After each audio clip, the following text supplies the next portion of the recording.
度众生，莲花朵朵，心弘名号，弥陀声声。上报佛恩，何担家业，仁德济世，利生圆满。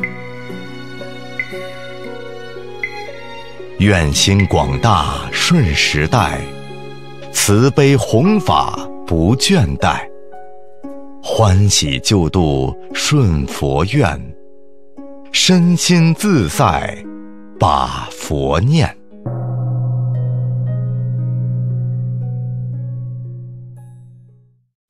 经济迅速发展，城市节奏加快，人们的脚步越来越匆忙，都市亚健康正在悄悄侵蚀人们的身体和心灵，身体的疲惫，精神的压力正在摧毁我们。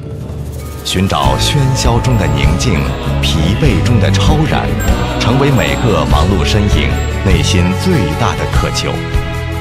在中国的大江南北，开始出现一种动感活力的全新健康运动——念佛拍手操。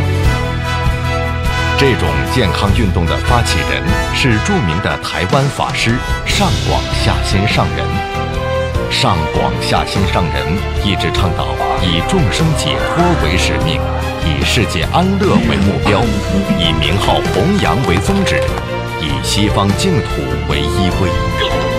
他提倡让佛教动起来，使佛法不再神秘高冷，能够走进普通人的生活，给人们带来健康和快乐，同时也净化人们的内心世界，从而丰富了生命，升华了信仰。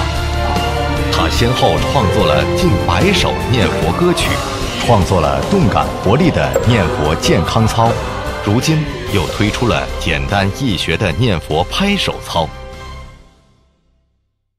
南无阿弥陀佛，南无阿弥陀佛。所以你们今天就是佛弟子的多念佛，祈求两岸和平，法界众生和平，所以需要相信，不要怀疑。佛从来不欺骗众生，理财观念一种，最全不。只要你念佛，你一定到西方，到了西方，你一定成佛。现如今，拍手操已经成为了广为人知、老少皆宜的全民运动。